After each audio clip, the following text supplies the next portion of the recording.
Welcome to Grounded with John Tester and Maritsa Georgiou. One of the things that Senator, that we've talked about doing and tried to do with this show is gain perspective, talk about a lot of issues and talk to a variety of voices, people with different backgrounds. And today we are so happy to welcome Olivia Troye to the show. She worked as Homeland Security and Counterterrorism Advisor for former Vice President Mike Pence during the first Trump administration. She left that administration in June of 2020 and has since been a pretty vocal critic of President Trump. Yeah, it's going to be fun to visit with her. We'll give our listeners and viewers the opportunity to do exactly what Maritsa and I are going to do today, and that is get to know Olivia Troye. I don't know her. Some would say I don't know her from a bar of soap. We're going to find out. We're going to find out what her view is of the administration. Now she has been critical, but I want to find out why. I mean, what are the reasons behind her leaving the administration back in 2020, and what's her view of the administration today and some of the things they're doing? And did she see it coming back in the first administration? Did she see the kind of stuff that's going on, which we're going to get into in a minute? And once again, before Maritsa say it, I'll say it, this is a week where there's plenty of things to talk about. And so we'll get to it. We need to make these shows 3 hours long, but that's why I think we should probably start doing little tiny updates when we see big news, maybe on our Substack, because there's just too much. There's just too much to get to. I started pulling headlines for this show, and then I watched Sunday's Meet the Press interview with President Trump, and it kind of blew everything that I had planned up because there were so many eye-catching statements made in that, and several that stood out. Specifically, though, when asked if he needs to uphold the Constitution, Trump said, "I don't know," and then went on to talk about the brilliant lawyers he has working for him. I could go on and on. He deflected when Kristen Welker talked about price increases. He dismissed concerns about small businesses worried about tariffs and worried about going out of business. And he said, there are no tariffs. If you build your product here, it's very easy. It's very simple. And then he brought up this doll thing again, saying that little girls in the U.S. don't need 35 dolls. They can have 2. Yeah. Well, look, I don't know where the federal government or the president of the United States gets off on telling people what they can or cannot own in the country, whether it's dolls or anything else. But the truth is that when it comes to upholding the Constitution, people should be very aware of what he said. And then he said, "I don't know." When asked directly about upholding the Constitution, he said, "I don't know." So if you're the president of the United States, if you're a senator, if you're a member of Congress, I don't know, maybe if you're a governor, I don't remember doing it when I was in the state Senate, but probably did. You swear to uphold the Constitution. That's one of the things. When you are sworn into office, one of the things you swear to is that you're going to uphold the Constitution. This is very, very dangerous ground. And he said some other things in that interview that you're probably going to get to, Maritsa, about due process and how not everybody should have due process because it's just too big of a deal to have people have due process. And for the listeners out there that say, well, what the hell's due process? Well, due process is if you get picked up by the police, you get to assume you're innocent until proven guilty instead of guilty automatically. And so you have your recourse through the processes we have out there, which include the courts, if it goes that far. And so to say that, you know what, I don't know if I'm going to uphold the Constitution. I don't know if due process is all that important. It just takes too many people, too many courts to do it, and takes too much time. That is really, really a slippery slope. And, we're in May now. We're approaching Memorial Day coming up. We're going to honor the people who have sacrificed for this country, who have died for this country. And I've always believed, and I did not serve in the military, but I've always believed those World War II vets, World War I vets, Korean War, Vietnam War, as you go down the list, those folks fought and died for our freedoms and liberties, which are entitled to us in the Constitution. And so this is something that folks should be paying attention to. There should be no argument here. The President of the United States and every other elected official should uphold the Constitution. It is a great document, and is a document that has kept this country alive for the last 250 years. You start eroding it in ways like this, where a president or a senator or anybody else can arbitrarily say, I don't know. I don't like that part, so I'm not going to deal with it. It's very, very, very dangerous and puts our democracy at risk. Yeah, I mean, the exact words that he repeated are, I will faithfully execute the office of President of the United States and will, to the best of my ability, preserve, protect, and defend the Constitution of the United States. Not a party, not a movement, but the Constitution. And I think the doll thing, I mean, I think we're missing the point there because, first of all, I've, heard lots of people say this is the let them eat cake moment of his administration. But also, this isn't about dolls. Talk to any single mom out there who's struggling and working paycheck to paycheck. It's not about buying their kids $30. It's about putting food on the table. It's about being able to afford gasoline to get to work or daycare. And every single week, I see posts on this Facebook group for moms in Missoula begging for help with groceries, begging for help. It's my daughter's 4th birthday and I have nothing to give her. Does anybody have anything lying around? I mean, this isn't about having 30 dolls. Yeah, it's also why when you have billionaires in office, that's how they look at the world. It isn't about putting food on the table. It's not being able to buy those prescription drugs. It's not being able to go to see a doctor if you get sick because you don't have the money to do it. It's about buying dolls, for Christ's sakes. Are you kidding me? I mean, it's really out of touch with what's going on in the real world, and that's a real problem. And I mean, there are other things in that interview. I mean, I've got to tell you, you may bring it out, but I've got to say it. When he was asked about the economy, everything wrong with the economy was Biden's problem, and everything right with the economy was his. Are you serious? When I was in school, if you had a kid that did that in the classroom, you'd run their ass out of school. It's unbelievable. It's unbelievable to me that, first of all, no argument about it. When Biden left office, we had the best economy in the world. There's no argument about that. Go back to look at January 20th, see where we were.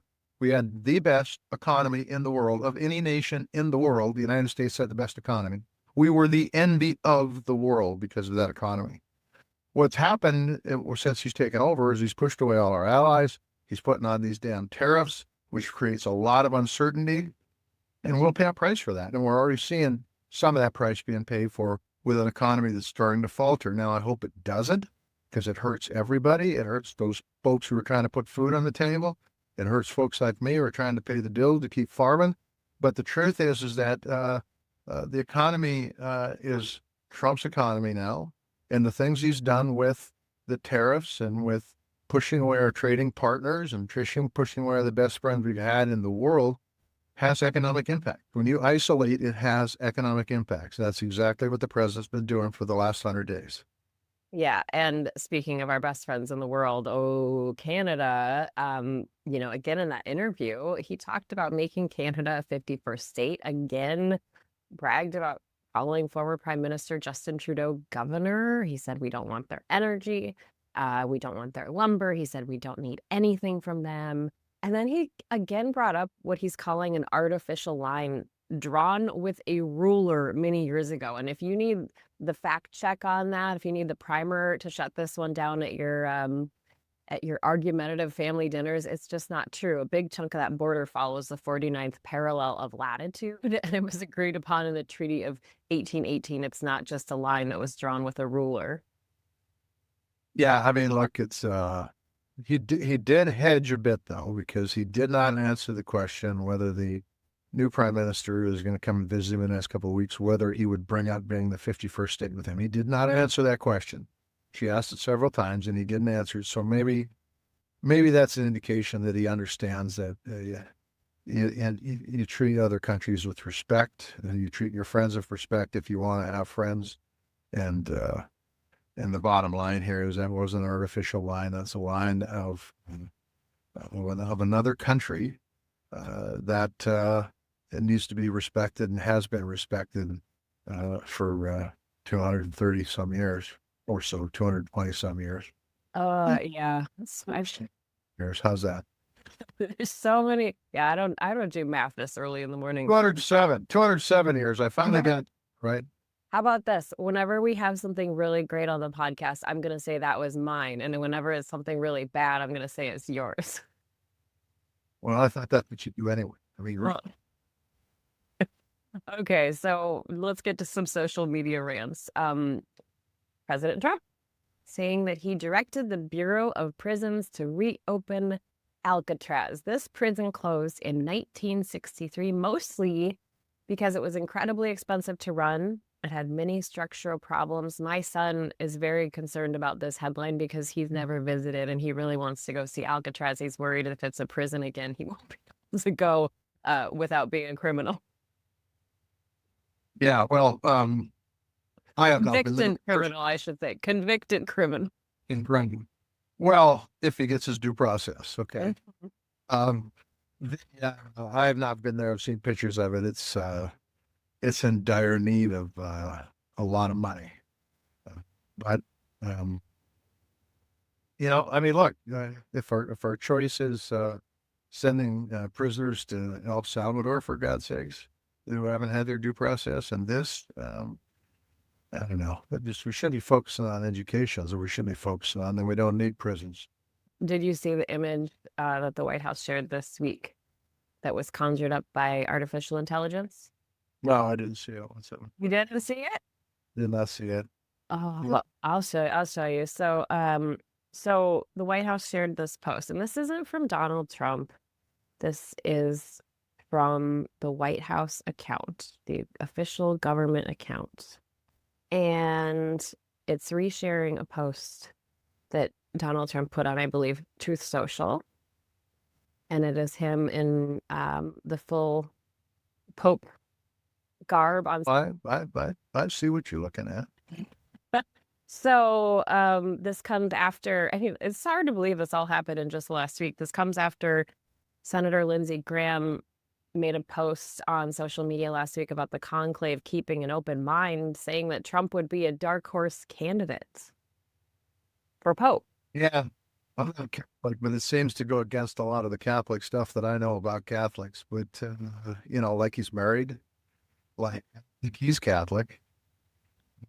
I didn't even think about that. Yeah. Honest to God, I'm sure Lindsay would say, well, I was just a joke. I'm just making a joke. Well, yeah, well, were you making a joke about not following the Constitution when he said he wasn't going to do it too? I mean, truthfully, at what point in time does a joke become reality? And I would say if the conclave picks him as Pope, it would be very newsworthy. Let's just put it that way.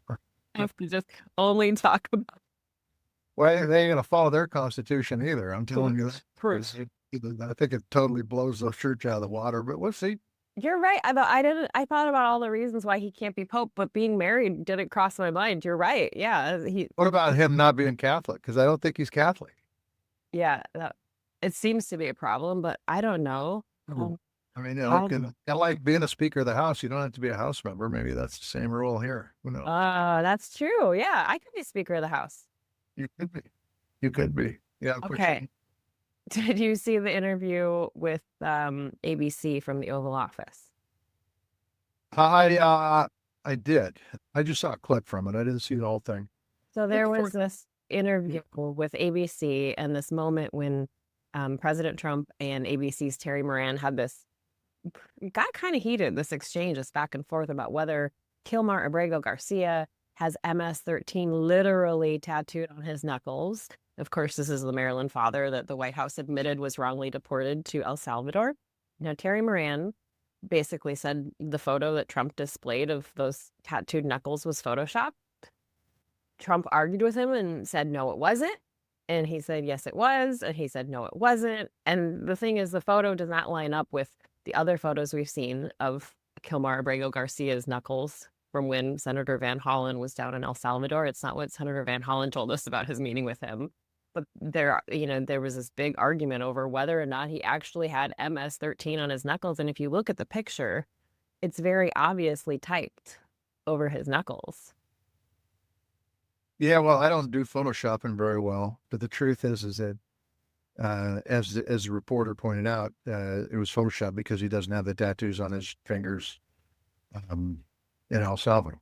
None of the pictures show it. So, God, who knows? Maybe they're tattooing his fingers right now, so that it confirms. But the truth is that it was Photoshopped. But the bigger issue here is The bigger issue here is the guy is there. The Supreme Court on a 9-0 decision said he shouldn't be there. He should bring him home. And Trump is, well, President Trump, I should say, has said no. I'm not going to bring him home. And who knows? I mean, maybe he actually believes they weren't photoshopped. For the person who did Photoshop those MS-13s on his fingers, I hope he's sleeping really well at night, because potentially an innocent man is in a prison outside this country because of that kind of garbage. But that's why you have to have due process. That's when you have to let the people be able to plead their case to ensure that folks are guilty. I mean, it's a different world.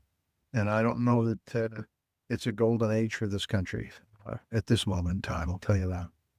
All right, Trump signed an executive order late last week to cut off federal funding for public broadcasters like NPR and PBS because of what he labeled bias and partisan coverage. Now, there have been promises to fight back here, but some of my friends in public broadcasting have expressed deep concern about not what this means for them personally, but what this means for very rural parts of our country who, that's where they get their news. That's where they get their emergency broadcasts. That's where they get warnings about storms. Yeah, they do. They do what I believe is a great job in delivering news in a very unbiased way, I might add, even though I am wearing a NewsHour hat that I bought at a rummage in the secondhand store, let's put it that way. But it was cheap and it was good. And I love it. We'll get to that at the end of the show. You're getting ahead of us. I know I am getting ahead of you, but I think you probably figured it out. But the bottom line is they also do a lot of work in education. They do have a lot of, particularly rural schools that if they need the help, they're there to help them out. And so both from a news standpoint, from an education standpoint, from a standpoint that the president didn't establish this program, Congress established this program, and where the hell is Congress once again? Where are they saying that this is what we did and you don't have the right to throw it away? We do. Congress does.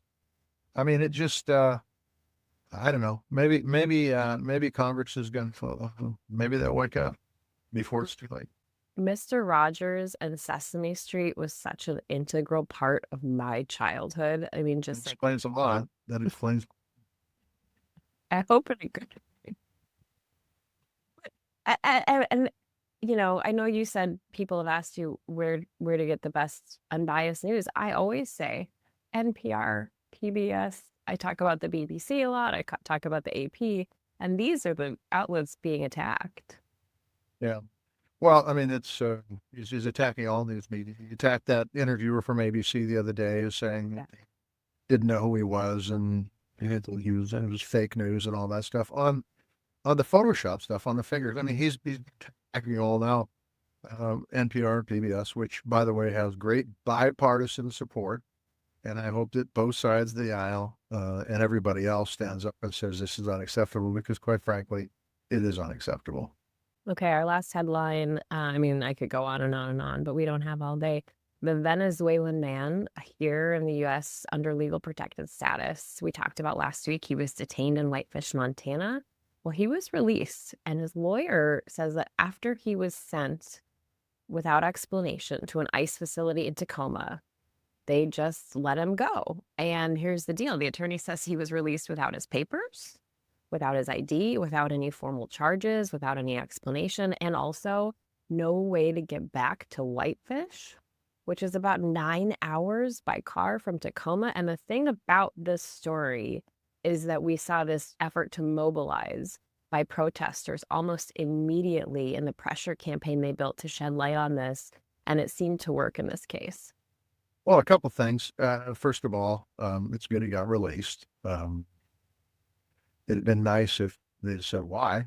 It'd also been nice if he'd had an opportunity to plead his case to prove he's innocent and then got released after that, because that's how the system's supposed to work, not just on the whim of somebody who says, well, we'll let this guy go because I think he's innocent. The other thing I will tell you, to be released without any of your papers, your ID, I assume he didn't have any money. Look, Tacoma's not that far from Seattle. I was in Seattle one night in my pickup, and I had all my papers, and I had some money on an ID. I couldn't get out of the damn town, and because the way Seattle's set up, and exits to get on the freeway to go east. And so, I have a hard time doing that kind of stuff when I have all my papers and I have a vehicle and I can't figure out how the guy got home. Do you get home? Last I heard, he was still trying to get home. I think people were helping him out. There was this big community working to help him throughout the whole process. I mean, if you don't have an ID, you don't have papers. I mean, where do you go? I mean, Yeah. where do you go to be able to even get access to a telephone to call somebody that that could maybe help you? So many questions. We should really start out where this began with. He was unlawfully detained, sent to Tacoma with taxpayer dollars, and then without any due process whatsoever, was put in jail, and then released without any due process to get him out. We want to welcome to this conversation Olivia Troye, former White House National Security Advisor. She worked for the first Trump administration, Vice President Mike Pence's office. She now authors a Substack called Olivia of Troye Unfiltered. We want to welcome you, Olivia. Thanks for being with us. Thank you. I'm so excited to join both of you. It's absolutely great to have you here, and it's great to meet you. We've never met before. At least I don't think so. But if we have it, I apologize. But it is great to have you on the show, and we look forward to the conversation. I think Maritsa and I have spoken on the phone maybe a couple times, and I think and John, I just followed you from a distance. I was tracking you very closely, so I followed your story. And I have a special spot for farmers because my dad grew up on a farm. So, yay. It's all good. Exactly right. I always say salt of the earth, folks. So it's good. Olivia, you've been a lifelong Republican. You've also stumped for Kamala Harris. So I'm just wondering, how do you define yourself these days? Like, where are you finding your way here? It's kind of walking in no man's land. I tell people I'm a recovering Republican now, and I go to a lot of therapy sessions and meetings, but that's my tagline. My name is Olivia, and I'm a former Republican. Yes. And I say that with a very open mind because I still believe that there are Americans out there who still identify with conservative values. And I think I've always been in the middle. I've always been center right, center left. And the party has certainly left people like me way behind. So I would say not even a little behind, but they've gone off the rails. And to me, it's just sad to see because I detest what the party has become. And I think it's just sad to kind of see it go that direction. And I think it's going to be a long time before it recovers, unfortunately, but we'll see. We'll see.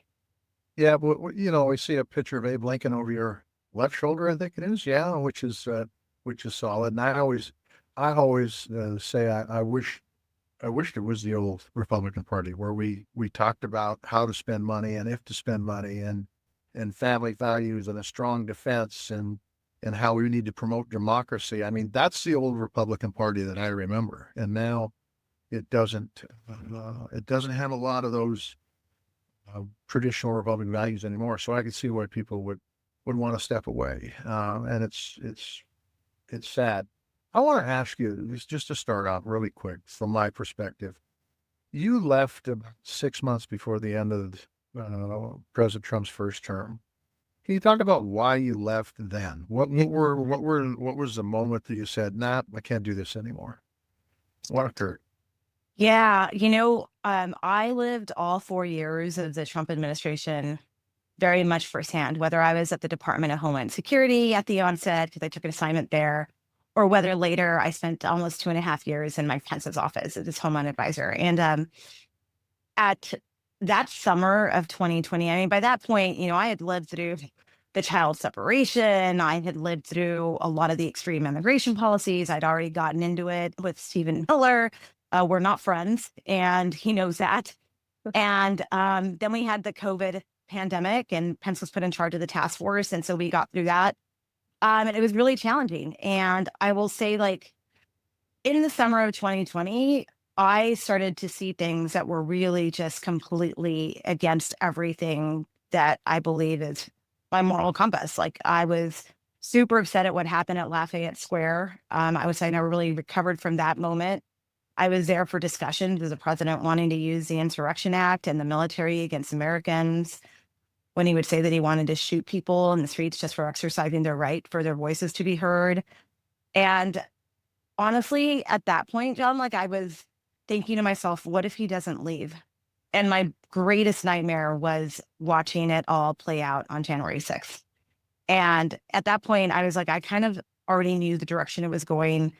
I was watching Trump's social media posts. And once you're around this man quite a bit, you really know that I tell people, and we all know this, right? He doesn't keep anything a secret. He's very upfront about what he's thinking and what he's planning to do next. That's the thing. He's not very, he's pretty upfront about like what he thinks and what he wants to do. And I was getting increasingly worried. And I was just like, I don't want to be a part of this. And I'm very concerned about what's going to happen in this election. And I got to tell people to vote. And I can't be a part of anything that possibly gets this man reelected. And I would just say, when you left, you left the administration, there were a lot of people that were pretty critical of you leaving, I would say. And a lot of those very same people, I might add, today, if you asked them, they left for the same reasons you did. They just left after January 6th. You left 6 months before January 6th. And I think that's pretty interesting that you had, I would say, the vision to say, hey, look, what's happening here doesn't pass the smell test, and I'm out. Yeah, I was worried. I was like, I don't know what this country will look like under 4 more years of Trump. And I guess it didn't take a January 6th for me to truly understand the danger that he posed to our country. And I have to be honest, like I watched January 6th just like everyone else's. I was horrified for my former boss. In fact, one of the last things I gave him was a cross that I had picked up in Ethiopia, because I know that how important his faith is to him. And it was my going away gift. And in the note, which still haunts me today, was that I hope that it kept him safe and protected him just like it protected me and kept me safe. And when I think about that going forward to January, it's just very chilling to watch what happened that day. Yeah, it was chilling from my perspective. It was pretty crazy. Go ahead. You get one more, Maritsa, before we go ahead. Yeah. So you talked about social media and the fact President Trump's very open. He puts everything out there, and I can tell you that there's a lot of people that I come in contact with who say, "Well, don't worry about that. He doesn't really he doesn't mean what he's saying when he puts that stuff on those posts." What's your perspective on that kind of stuff? Because that second term you talked about, it's happened 4 years after you were concerned about happening. And I see a lot of the things that he is posting on that people say, don't worry about it. It's no big deal. He doesn't really mean it. That's actually happening in this term. Mm-hmm. So I think we should take him at his word. One of the most frustrating things that happened when I was a surrogate on the campaign, I was trying to reach out to Republicans and center-right voters, was hearing it, like I'm half Mexican, hearing it from Latino communities, minority communities when I was talking about immigration. And I was very serious and adamant when I said, you should take them at their word. It is going to be extreme. And while I believe in legal immigration, I understand that, it is going to pass that threshold. It is going to be something like we've never seen before. And what we saw the first time around, it'll be 10,000 times worse in terms of what they had planned. And so I think people are slowly starting, the people that voted for him are now taking a step back and realizing that he's what he said and all the hyperbole wasn't necessarily hyperbole. And here we are. I mean, honestly, one of the things that I worried about, because I was the one that got phone calls from some of the farmers across America, was tariffs, because I remember how bad the soybean farmers got impacted the first time around and the impacts that they raised, and they were calling Mike Pence's office for help. And I'm just watching this all happen worse right now and figuring out what's going to happen next. And so I think, there's a certain thing that you can say, okay, we're not going to believe him. It's just exaggerations. Like certainly the picture of him as a pope was completely insulting to so many people. What was that? But I think in his mind, he just puts it out there. And I think there's a part of him that really kind of is like, oh, well, wonder if I could do that. That might not be bad. And look, he's like that in meetings. That's why we should believe him. because he'll say things in meetings and then you'll walk out of there and be like, that wasn't real, right? And then the next thing you know, you find out that there's a meeting happening, which happened to us all the time, where they're actually having a discussion about how to do the thing that he said. Wow. I know John has a follow-up. You have a follow-up? Yeah, I mean, I got a lot of follow-ups. You're the professional here. I'm Okay, just here's my question, and I had something like this already written down for you. But you say that you warned people about how much more it would be, how extreme it would be, more extreme than the first time around. Did you expect it to be this extreme? Like, did you see in your crystal ball the things that are happening as they are? Because, for me, I said, well, yeah, tariffs, he's promising tariffs. I did not anticipate 145% tariffs. Yeah, definitely the tariffs issue. I thought that maybe somebody would talk him off of that. So I think when it comes to tariffs and what he's doing economic wise, I think it's definitely way more extreme than I ever expected it. I think when it came to, like I said, immigration or some of these other things that are happening when he's targeting individuals, the retribution aspects of this, targeting the press and the media, that I fully expected, because I think when it comes to them, like, I feel like he's still litigating the 2020 election. If you listen to him, he's still blaming Joe Biden. I mean, I kind of want to be like, hey, you won. Now Right. you're back in office. Like, move on. Do something productive for the people that voted for you, right? I mean, actually do something for them as a president. Be the person that they elected you to be or thought they were electing. So I think, but I'll tell you, I was in a war game where we gamed out what it would look like. And I played the Secretary of Homeland Security. And this was several months before the election. And I was so scary, apparently, in the game that I was told that I was being hyperbolic. And they were like, that was a little exaggerative, Olivia. That was disruptive. I was shipping people off to foreign countries. I was loading people on planes. I was contracting planes to take them to random black sites, prisons. American citizens were getting picked off the streets in unmarked vans and mass people. I was doing all of that, and I upset a lot of people in the room with it. And I can't tell you now, watching it play out, how upsetting it was. And Wow. it goes to show that, like, even professionals, even like people who were aware that this would be bad, I think didn't quite have, like, we're a nation of laws and rule laws. And I think it was very hard for people to wrap their heads around it. And here we are. And it's horrifying to watch, as you can imagine. I mean, it's my worst nightmare watching this play out and come true. And it's so heartbreaking to see this happening to people and the hurt that it's causing across our country. Yeah. I mean, look, you called it, and I think from my perspective, what the president's done is he said, people who are illegally, people who commit crimes need to be shipped out. I don't think anybody disagrees with that, by the way. But Right.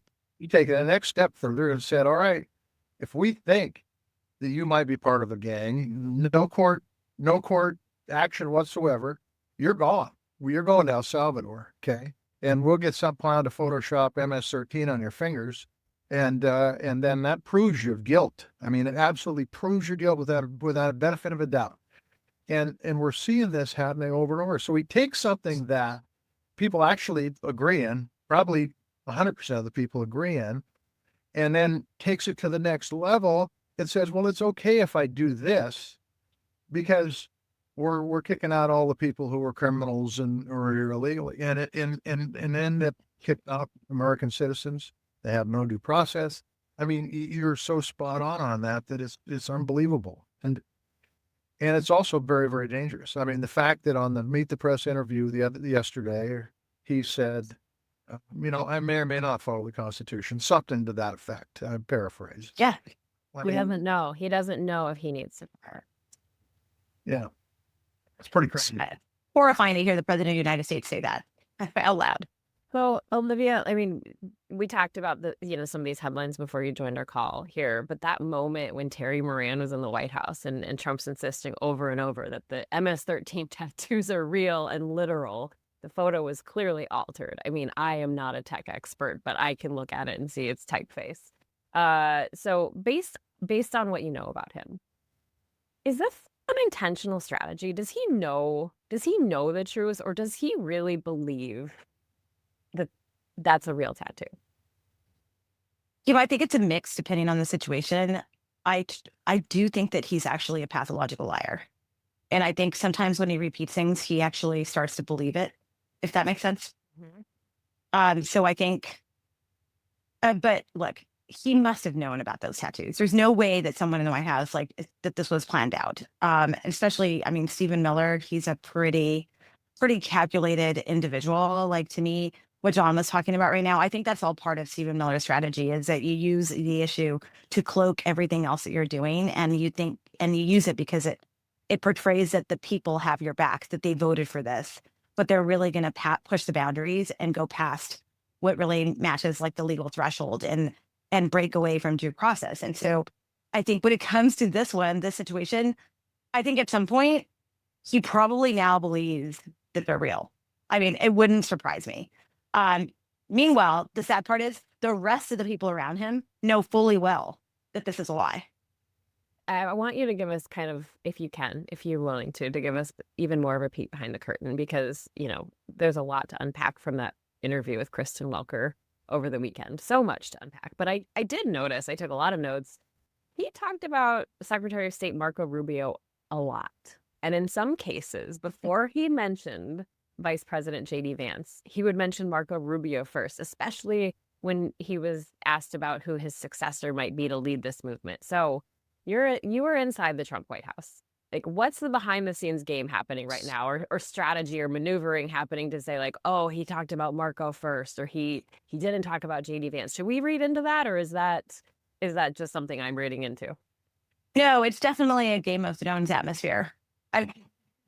It was probably like that every day. I mean, everyone's trying to one up of each other. It's and so I think probably in that moment, I think that's where he feels like his most loyal person is. And right now he's front and center on everything. And he has been very loyal to him, right? I mean, I'm watching Marco Rubio, and every time I see him do something, I'm like, what the heck happened to you? Right? I mean, who are you now? Because the Marco Rubio we've all, I think, known was actually defending Cubans, defending Venezuelans. I mean, I thought he actually believed, yes, I mean, and now it's just like, I guess, this is what happens when you get someone who seeks power and is not going to stay true to himself. And so I think in that moment, I also think Trump tends to do this. He plays people against each other. So I think he's probably just kind of keeping JD Vance on his toes. Like, sort of, this is how he sort of does it when he wants people to stay in line. And that's why I said it was a very Game of Thrones atmosphere, because can you imagine like sitting in cabinet meetings and things like that, where there are moments where like Mike Pence was worried that he was going to get kicked off the ticket, and other people were like, yeah, he should be, because they were in a meeting where Trump was like thinking about Kristi Noem or thinking about some other person. And so that's kind of how he behaves. I've got a question for you that applies to the way the first administration, this administration. Look, I know that Stephen Miller worked for Jeff Sessions, senator from Alabama, before he put in his EG on the first administration. And then Stephen Miller just kind of sticks around. He just kind of hangs around, and he's kind of always there. And I'd have my perspective on him. It's probably very similar to yours. I mean, it isn't necessarily in a positive. Could you give us a little idea on Miller's impact with this administration in the second term, and potentially what the end game is here? Because is the end game to turn this country into Russia? Yeah, a dictatorship, or is the end game here to actually make this country stronger? Because a lot of the things I saw in the Meet the Press interview was, well, things are going to get better because I said it's going to get better, when in fact there wasn't a lot of factual information behind it. It's just that I said it's going to get better, so it's going to get better. And so that's very, I don't know, very Putin-esque. Let's just put it that way. Yeah, you know what else was Putin-esque? The fact that he wants to put that huge ballroom in the White House. Can you imagine what that's going to look like? The big golden ornate, the way it is at Mar-a-Lago. What is it? It's going to be Mar-a-Lago downtown in DC. I mean, and I thought it was interesting that she asked him who's going to pay for that. And he's like, oh, well, I wouldn't ask the government to pay for it. We'll find donors, or I'm going to pay for it.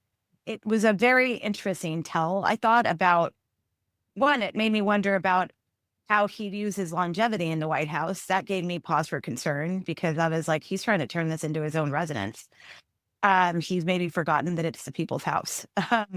But that was concerning. But I think when it comes to Stephen Miller and his rise to power, there is, I think a lot of people are like, oh, this is a clown car. We hear that term a lot. These are incompetent individuals. There is something to be said about that. We're seeing that incompetence play out in certain roles and how they're managing national security and things like that. But there is a group of individuals that has a very specific, very right-wing conservative agenda that is very extreme. And they are very calculated. And these are not dumb people. These are very intelligent people. And I think, when we would talk about Project 2025, that is the playbook. And it really, if you look at everything they're doing, they've pretty much gone down and they're checking the list off. When you look at these chapters and the way they detail things, it really is actually being implemented. And so I think when you look at it and the control and the way Trump messages, the control he wants over the media, and what he's doing to public radio stations like NPR, I mean, the law firms that are getting, sort of bullied, individuals that are being threatened. Your former colleagues, Miles Yeah. Chandler and Chris Krebs. I mean, an executive order about them. I think all of that is very authoritarian-like. I mean, that's what authoritarian figures do. And I think what we're watching here is every pillar that upholds democracy, including the rule of law, right? We're seeing him try to figure out how they want to defy the courts. He's already somewhat defying the Supreme Court. I mean, they're doing their own thing now. I think is very evident of the type of country that they want. And I feel like it's not about, this isn't political. This isn't even party lines. It's about us being America. It's about us being who we are as a country and, a republic, a democracy where people's voices and votes matter. And so I think that is what's concerning, watching all these trends and what they're doing, because it's very Putin-like. It's very Viktor Orban. And those are his best friends, it seems, right? Those are his allies. Those are the people he looks up to, he seems to cozy up to. And I think that is also a big red flag. I had a friend who lives in the UK send me something, and it's about this post that he made about vowing to impose 100% tariffs on foreign films entering the US, about not being filmed here. And she literally said, this feels like Russia. And I talked to another friend over the weekend who lives in Norway, and he said basically, people in Europe are just kind of saying, all right, we cannot rely on the US anymore. So talk about, with your background in national security, homeland security, when we're signaling this, what does that do? What kind of concerns keep you up at night when it comes to our national security with some of these moves being made?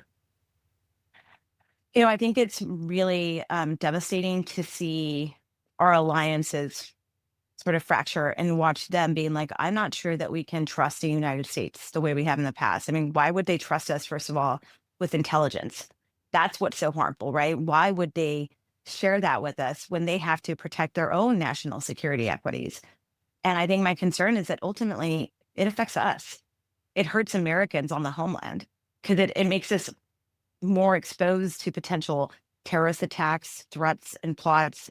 And I think it's very sad to see the United States, that used to be sort of this light, this beacon of democracy around the world, that we were an ally to people. And I think you're seeing the rest of the world scratching their heads, watching what's happening here, horrified.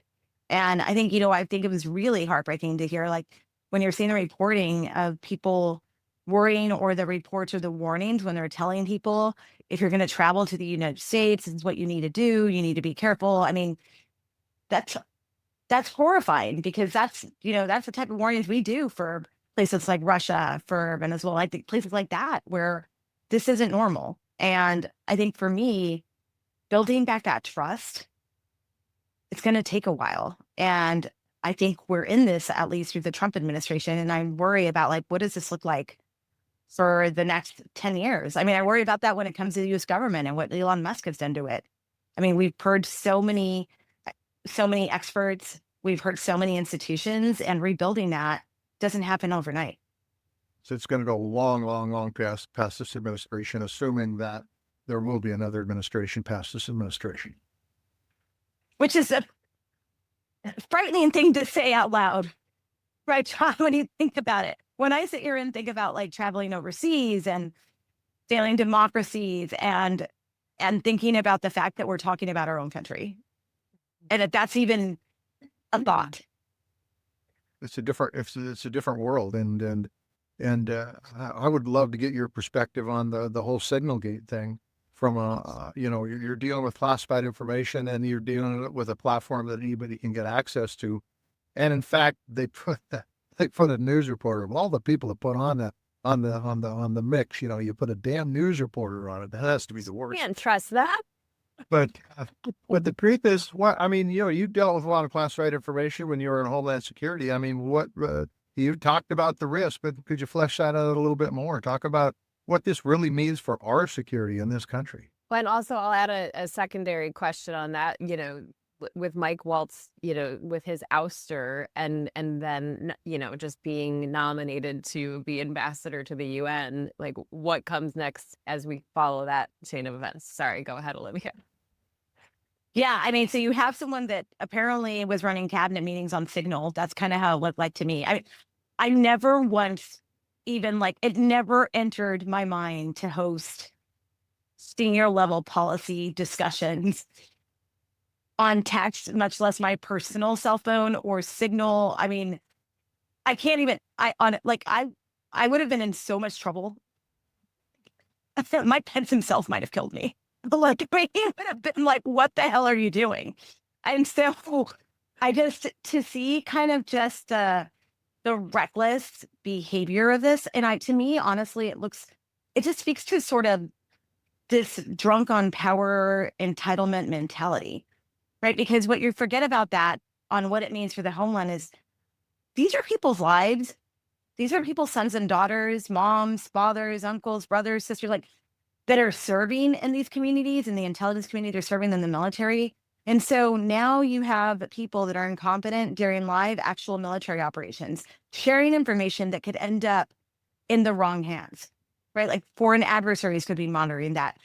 What's to stop them from taking action against that military community that's carrying out that operation or retaliating in real time? I mean, those are the things that keep me up at night, right? Is that there's just a complete disregard for the fact that there are real human beings serving and standing up for our freedom in these communities. And it's just it doesn't matter. It's just sort of like another piece of paper that you're passing on or sharing this tidbit of your gossip about your best friend. It's just that, I think, to me is incredibly alarming because it speaks to also just their sort of lack of care for the people that they're leading, right? Both for Mike Waltz and Pete Hegseth, for him as leading an entire military community, the Department of Defense, and the way he just sort of adds random people, right? It even's come out that, I think there's other Signal or other people that he was talking to about this in real time. Mm-hmm. Yeah. Probably. I would just add to that not that other people, our adversaries, could be listening and watching. I think there's no doubt that they are. Agree. And I also think that they will use this at the right time. They will not let anybody know that they're doing this. I mean, they could have raised hell with what happened in Yemen, but they did not. Why? Because it wasn't the right time. Every time you let out classified information and you put it on platforms that you access, anybody will access it. And the folks who don't like us very well, and I would say those is China, Russia, North Korea, and Iran, those people are listening all the time and they're monitoring everything, and they will use this information when it fits their agenda to the greatest result. And that's why you can look back. So, it was a successful military operation. Yeah, things went just well. I mean, don't worry about it. Don't give me that crap. This isn't the first time they've been on Signal, and they're probably still on Signal. and they're monitoring everything. Our adversaries are monitoring everything they do. And that isn't paranoia, by the way. That is a fact, an absolute fact. So Yeah, 100%. Well, I mean, there was that photo, right, of Mike Waltz's phone during a cabinet meeting, and you could see the other signal chats on there. It had like Tulsi Gabbard on there. J.D. Vance was on there. It's like, that's why I'm still in shock. I'm like, okay, great. We're doing national security policy on Signal these days, apparently. This is what we're doing. This is where we are in life.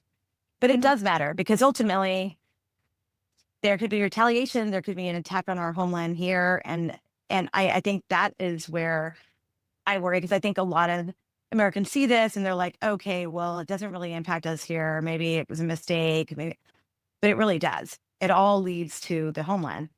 I know we always go a little long, but this is such a great conversation, and it's giving us so much insight. Me for sure. Senator Mark Warner was on one of the Sunday shows. He indicated he thinks we're close to seeing some more pushback from Republicans. He called on them to voice publicly what they're already saying privately. We've heard Senator Tester say that he knows, some Republicans are saying behind closed doors what they're not saying in public. I'm wondering kind of like what you're hearing. What are you hearing from your former colleagues and people who are still in this grind? I think it's hard. I think, I know that there are a lot of people who are really concerned about everything that is developing and happening. But I do also think that the fear is real. So I think that's an ongoing thing. And I do think that that's why Trump and his administration behave that way, whether it's through lawfare or things that they do, because it does have a chilling effect, right? Where people are concerned about how it's going to impact them, or they're worried about their safety or their families. And so I think that we'll see, hopefully, people stand together. I mean, I think you're seeing it on the economy. I think when it comes to that, I think there's more of a supportive community that can band together on that, I would say. But like, when I saw Lisa Murkowski state publicly that, I mean, it is fear, and that it is scary. And I've seen her speak. I've been in the room with her. I mean, they know what it comes with. And honestly, it makes me really sad to see that these are people that are serving in public office that can't even like represent their constituents in some ways, because they're fearing retaliation by the guy sitting in the Oval Office. Like, I mean, I think that, to me, again, back to the Putin thing, that's what people like him do, right? They instill fear. And so I do think that we're going to see more pushback on certain issues, but I think there's a calculus here of like what happens when they do that. And I think the response to when they start to do that will be telling too. Like how will Trump and how will these people react to that? Because we've seen it. We've seen the threats to primary people. We've seen MAGA threats to people. I think Lisa Murkowski will say, I'm in office because we have open primaries. Like they have, I mean, that's why she says she's still in office. So, I mean, I think there are situations here where I think we need to think about what are we doing going forward when it comes to having good people that are elected. And then you have this MAGA machine with extremism that comes in, and that dynamic. And look, it does. I mean, as someone who's gotten the threats and been bullied by this machine, it is very isolating, and it is very scary because it's very real. And it comes at great cost.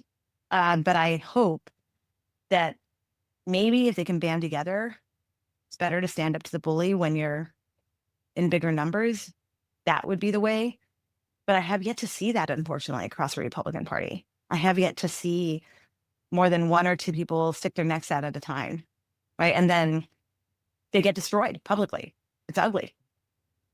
Yeah, I think I agree with you 100%. It can't be individual; it has to be a group, and they've got to hold together.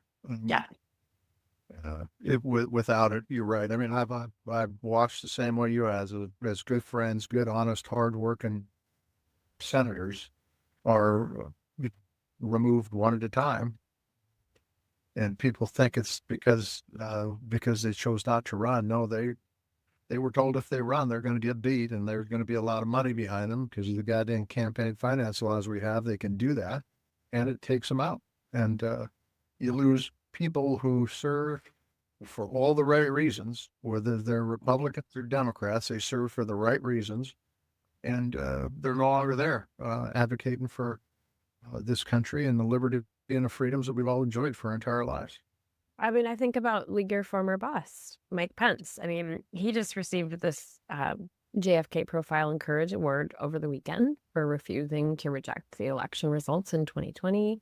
And, I just never thought I'd see the day where people would be shouting, "Hang Mike Pence," and other Republicans would be supportive of that or not condemn it. Yeah, I think that speaks volumes of where we are as a country, and I think it's horrible. I watched like everyone else did.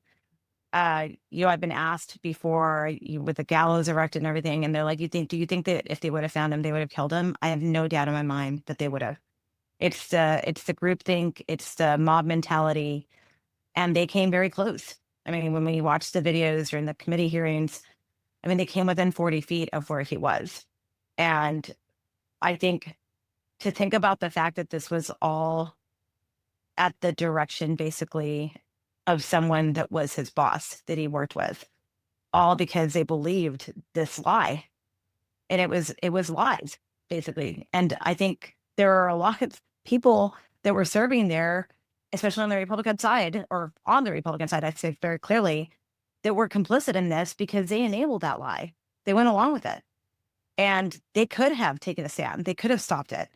But they were complicit in how things developed that day. And so, I think we can have political differences. I mean, I differ on Pence with Pence on certain issues, but I think that to his credit, he did the right thing that day, and it came at great cost. I mean, I can only imagine the fear that everyone was feeling. And I mean, our entire leadership of the country was there, right? For all of you, it must have been traumatizing and fully knowing no one knows Donald Trump better than Mike Pence after serving with him for 4 years. So I think this is someone who knew exactly what he was dealing with every single day down the hallway. Help us understand a little bit more, because you know him very well. And, he received this award, this Profile and Courage Award, and he talked a lot about the Constitution in his speech. And he made references to the administration, but he never mentioned Trump by name. I mean, is that intentional because of this fear, because of the environment? I don't think there's any love lost between the two of them. But I think Mike Pence is still very much a traditional conservative through and through. The Mike Pence that I saw, I wasn't a political appointee. I was like an intelligence professional serving in that role and to the best of my ability. And I saw someone that definitely, he walks the talk. He walks his faith. He is a man of faith. And he, I think, behaves that way. I think it guides him through the workday. I think he really strongly believes it. And so I never saw anything to the contrary to that. I think that is his guiding light. And so I think with that situation, I mean, I can tell you it wasn't easy. We navigated multiple situations where Mike Pence and Donald Trump are very different people. And I think there were times when there were a number of things that would have been way worse if Mike Pence hadn't been there. But he's also the type of person that, like, he's not going to counter someone very, like, publicly. He's not confrontational in that way. I never really saw that in meetings. I think he's more of a behind the scenes person. I think he'll have private conversations. I mean, people are like, well, he never stood up to him. I mean, I saw him stand up to him behind closed doors. I think he talked to governors. I think he tried to be a team player at times when he could. But when it comes to Donald Trump and navigating that, I think it's really hard to navigate someone that's completely unpredictable. You're out there negotiating deals and you have no idea whether you're going to get the rug pulled out from under you, right? Or what he's going to do next. So I think that makes it very challenging to figure out that dynamic. And so I think watching the way this plays out at the very end, I mean, Mike Pence has people in his family that are serving the military, and he talks about the fact that his son reminded him that, they took the same oath. His son's in the military, he has several sons in the military, an oath to the Constitution. And Mike Pence is favorite president who looks up to him is Ronald Reagan. And I think he really like that is his guiding light. And so I think he's still using that way. I have no doubt that he strongly believes in the Constitution. Personally, I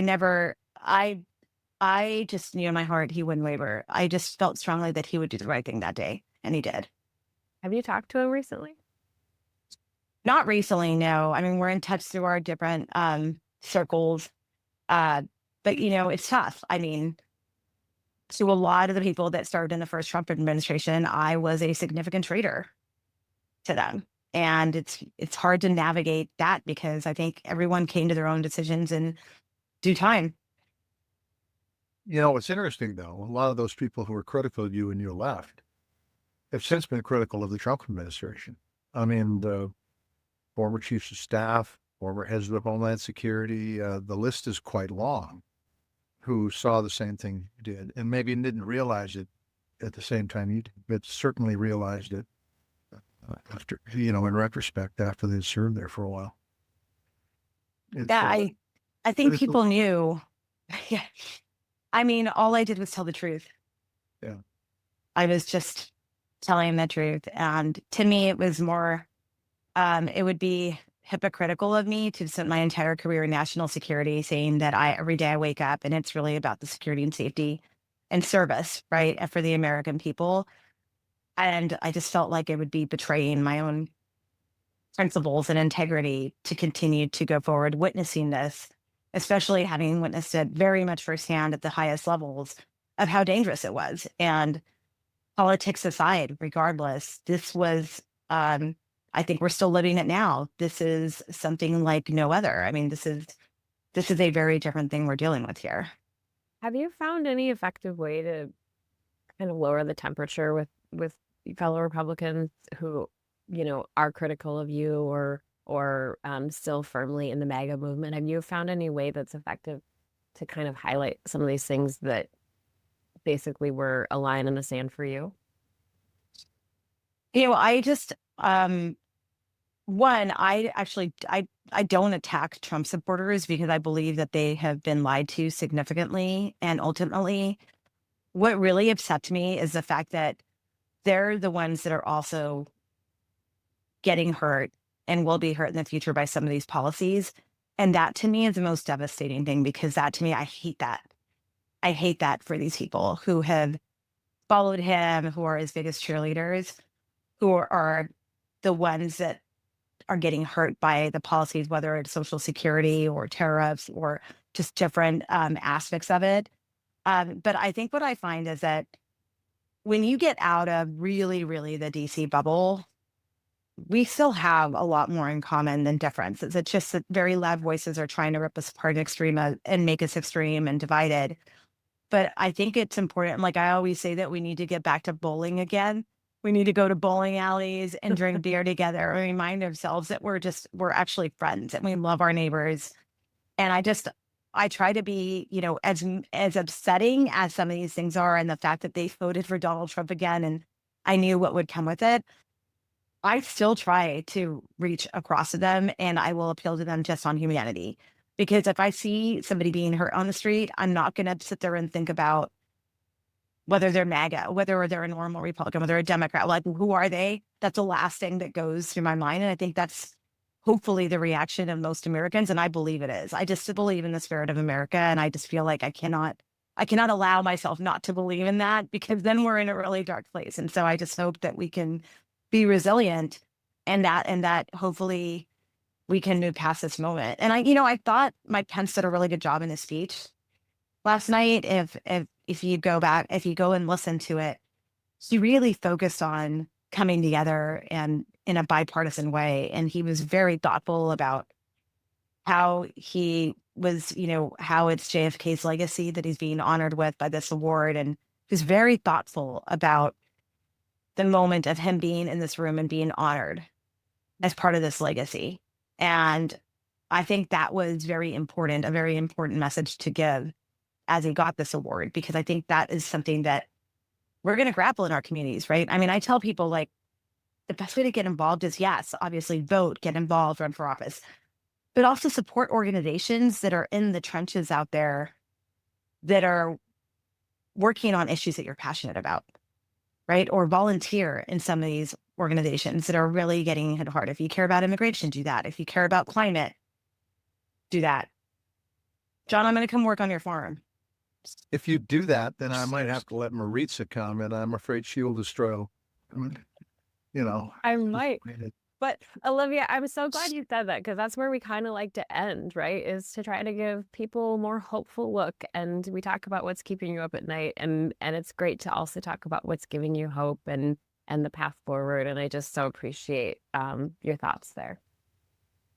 Thank you.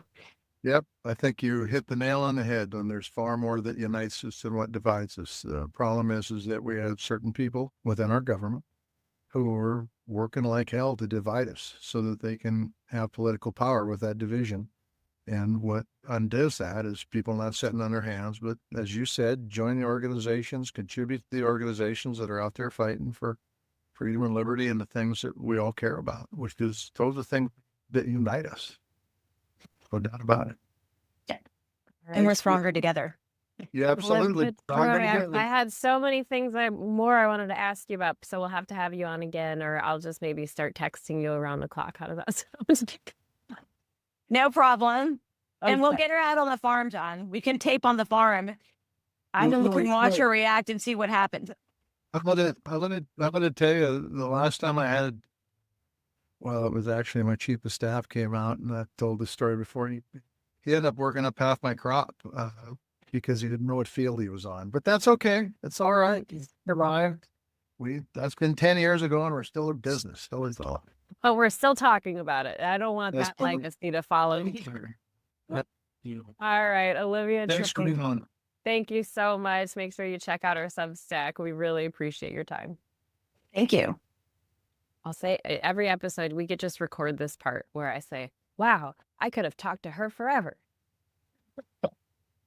Yeah, well, you just do that. Only make sure you're wearing a different shirt so people know that you just putting that cut in, Yeah, she provided a lot of great insight. And, I think that's the question we have is, there was a line in the sand for her. There was a line in the sand for Mike Pence. There was a line in the sand for people like John Bolton, long time conservative Republicans who don't see eye to eye with, a John Tester on every policy issue, but there was a line in the sand for what they would continue to follow. And so I always wonder this, like, what is the line in the sand for so many people who are now serving in the U.S. Congress?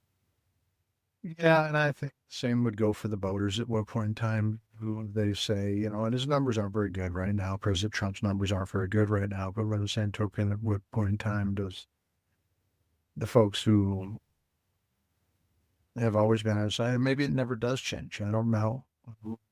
I do know that, we were talking about the price of soybeans, and soybeans really are the tip of the spear in agriculture right now because of the China trade stuff. In 2018, I remember very, very well, 2018, in the middle of the first Trump administration, the price of wheat here was $3.50 a bushel. When we took the farm over in 1978, spring of 1978, I remember the price of wheat was $3.50 a bushel because I went and talked to our neighbor about whether I should sell. The folks left a couple thousand bushel here, whether I should sell it. And his point was, well, you can keep it and it'll go down some more. But the truth is that $3.50 a bushel in 1978 would buy a hell of a lot more than $3.50 a bushel in 2018. And we're seeing the same thing happen again in ag. Most of the people support him, and ag prices and the grain side of things have held pretty good because I think acres weren't being planted at the level that they were previous years, and that's holding the price up. But the truth is the uncertainty with the tariffs is going to have impacts, not only in agriculture, but Main Street businesses. And if not today, it will be later because uncertainty in business doesn't go hand in hand. But that's that. I just want to say it was great to have Olivia on. I'm going to tell you, I think that whole interview was different because of the conversation was had yesterday on Meet the Press. I think when I thought about this interview last Thursday and Friday, when I knew it was going to come down the pipe, I had a whole different process in mind. But the Meet the Press stuff with the Constitution, with some of the things he was saying about the economy, with some of the things he said about tariff, just changed the perspective. And And I think that people hopefully are paying attention. I know there's great NBA playoffs that are going on right now and hockey playoffs that are going on right now, and they're a lot of fun to watch. And I try to watch them myself. And plus, baseball season is going and it's great. But the truth is, people need to really pay attention to what Mike Pence said and the honor that he got, and what the president said during the Meet the Press interview, and try to reason through it to see how it works for them moving forward. Because I think there were some things that were very, very instructive that were said in that interview. But it was great to have Olivia on. I had not met her before. Great personality, of course, very, very, very grounded and in her belief system. And I think that that's important. Yeah, we need to keep, having conversations like that and trying to gain insight and also figuring out the path forward. And like she said, more that unites us than divides us. We hinted at the hat. You're wearing a PBS NewsHour hat with Jim Lehrer. Did you know that the director of the University of Montana School of Journalism worked as a producer on NewsHour with Jim Lehrer? Well, that's good. That's good. Well, I mean, that's why the School of Journalism in Missoula turned out such great reporters, That's right. That's right. But I'm wearing the hat for the obvious reason. The president put out an executive order to cut funding for NPR and public radio and public television. And I think that it's a program that was established by Congress, and someday Congress may speak up and say, not on our watch, but it certainly hasn't happened yet. Yeah, well, I appreciate the nod to journalism, and I appreciate Olivia Troye for being with us here today. We have to tease, we have a special episode coming up. Do you remember that? Do you know that? But tell me and I'll remember. Well, Yes. we have a pretty big guest, and that is Minnesota Governor Tim Walz, who just happened to be on the ticket for Vice President of the United States. I know, another Minnesota guest. I'm glad I didn't guess, because I would have guessed wrong, but it's great to have Tim on. Tim, when he was in Congress, served on the House Veterans Affairs Committee. So when we had joint hearings together, I oftentimes sat with Tim. He's a good man. It'll be fun to talk to him. Here's the deal. We are very excited to chat with him. And I have so many questions, of course. We know I do. But we also want to hear what you want us to ask Governor Walz, because, there's a lot going on in the world. So if you have an idea, or you want us to address something or go over a topic or ask a specific question, you can reach out to us. You can find us everywhere. We are on Substack, Blue Sky, Instagram, YouTube. You can also shoot us an email at groundedpcast@gmail.com. We do read them. And we would also love it if you would like and subscribe to our channels here and leave a review if you feel so inclined. We want to thank you again to Olivia Troye. We want to thank our friends at Pearl Jam for letting us use their music. And to all of you, our listeners, did I miss anything, Senator? Just to tally ho.